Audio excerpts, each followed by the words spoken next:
আমি ডাক্তারদের কাজ ভালো বুঝি না। সুতরাং হসপিটালে গিয়ে দাদাগিরি স্টাইলে ডাক্তারদের কখনো বাধ্য করা যাবে না। প্রিয় সহযোদ্ধা, এই রাষ্ট্র পুনর্গঠনের কাজে আপনারা দেখেছেন করোনা থেকে শুরু করে রাষ্ট্রের যতগুলো দুর্দিন এসেছে, ডাক্তাররা কি পরিমাণ অপরিসীম পেশাদারিত্বের সাথে আমাদেরকে সেবা দিয়ে যাচ্ছে। আপনারা ভুলে গেলে চলবে না, যখন 5 আগস্টের পূর্ব পর্যন্ত আমাদের ভাইদেরকে নির্যাতন করেছে, অনেক হসপিটাল রয়েছে আমাদেরকে চিকিৎসা দিতে চায়নি। অপরপক্ষে অনেক ডাক্তার রয়েছে তাদের নিজের পকেটের টাকা দিয়ে তারাও মেডিসিন এনে দিয়েছে, তারা হসপিটালের ব্যাকডোর দিয়ে আমাদেরকে চিকিৎসা করে দিয়েছে, আমাদেরকে ব্যান্ডেজ করে দিয়েছে, আমাদের চিকিৎসা অব্যাহত রেখেছে। তারা প্রশাসনের রক্তচক্ষু উপেক্ষা করে ওইসব ডাক্তাররা আমাদের পাশে এসে দাঁড়িয়েছে। সুতরাং তাদের প্রতি আমাদের দায়বদ্ধতা রয়েছে। আমরা যদি কোনো হসপিটালে যাই, আমরা অত্যন্ত বিনয়ের সাথে তাদের কাছে আমাদের প্রত্যাশা ব্যক্ত করব। তাদেরকে কখনোই চাপ প্রয়োগ করার ছাত্র নাগরিক আমরা বিশ্বাস করি কখনোই ডাক্তারদের সাথে দুর্ব্যবহার করতে পারে না। Redmi 13 স্টাইল বানাই দুনিয়া কাঁপায়।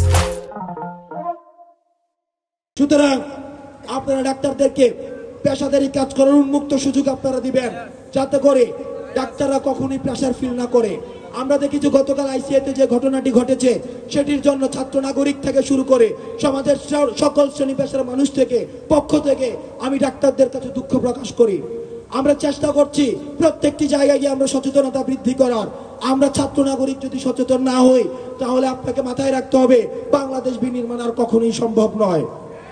আর ডাক্তার যারা রয়েছেন, আপনাদের কাছেও আমরা বিনয়ের সাথে অনুরোধ করতে চাই, আপনারও যেসব ডাক্তাররা এতদিন পর্যন্ত ফেসিবাদের দালাল হিসেবে কাজ করেছেন, আমরা আপনাদেরকে বিনয়ের সাথে বলতে চাই, আপনাদের এখনো সময় রয়েছে।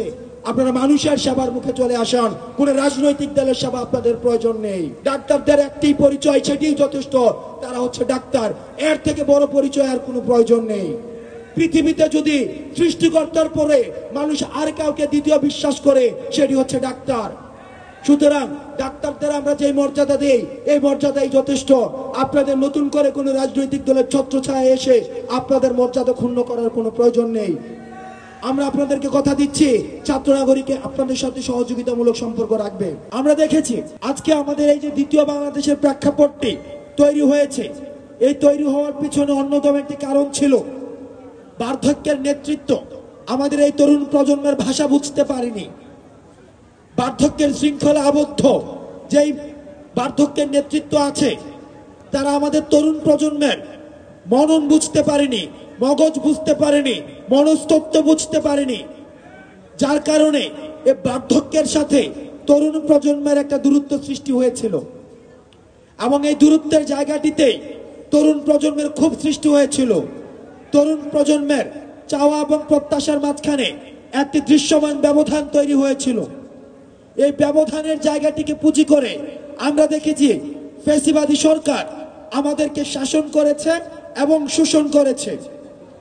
আজকে আমাদের তরুণ প্রজন্ম হিসেবে এই ব্যবধানটি ঘুচিয়ে দেওয়া, সেটি হচ্ছে আমাদের কর্তব্য। এই কর্তব্যটি পূরণ করার জন্য শহীদের রক্তের প্রতি আমাদের যে প্রথম যে দায়িত্ববোধটি রয়েছে, সেই দায়িত্ববোধটি হচ্ছে এই ব্যানারে লেখা রয়েছে। এই ব্যানারে লেখা রয়েছে যে আমাদের সমাজে বিদ্যমান, রাষ্ট্রে বিদ্যমান, পরিবারে বিদ্যমান যে দুর্নীতি রয়েছে, চাঁদাবাজি রয়েছে, টেন্ডারবাজি রয়েছে এবং সমাজ বিচ্ছিন্ন যত অপকর্ম রয়েছে, সেগুলোর বিরুদ্ধে আমাদের ছাত্র নাগরিকের আমাদের ঐক্যবদ্ধ অবস্থান থাকতে হবে।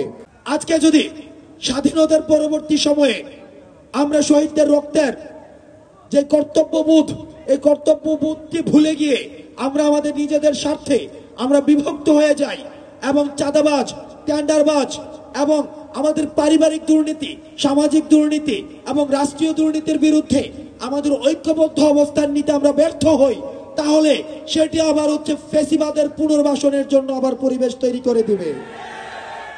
সুতরাং রাষ্ট্রের সামগ্রিক কল্যাণের জন্য আমরা যেভাবে 5 আগস্টের পূর্বে আমরা ফ্যাসিবাদের বিপক্ষে আমাদের অবস্থান তৈরি করেছিলাম, আমাদের দল, আমাদের মত, আমাদের সংখ্যালঘু, সংখ্যাগুরু, ধর্ম পরিচয় সবগুলোর ঊর্ধ্বে উঠে আমরা সবার তখন পরিচয় ছিল বাংলাদেশ বনাম ফ্যাসিবাদ।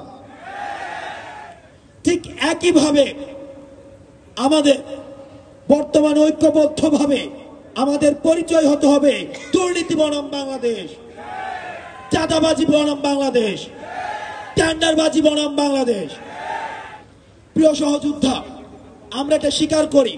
আমরা এইখানে যারা রয়েছে এই সেমিনার কক্ষে, আমরা যদি 100 মানুষ থেকে থাকি, 100 মানুষের রুচিবোধ আলাদা, পছন্দ আলাদা, পোশাকের ধরন আলাদা, কথা বলার ধরন আলাদা, তাদের আদর্শ হতে পারে আলাদা, তাদের রাজনৈতিক পরিচয় হতে পারে আলাদা, কিন্তু আমরা চাঁদাবাজির প্রশ্নে, দুর্নীতির প্রশ্নে, টেন্ডারবাজির প্রশ্নে আমাদের সবার পরিচয় এক, সেটা হচ্ছে বাংলাদেশ।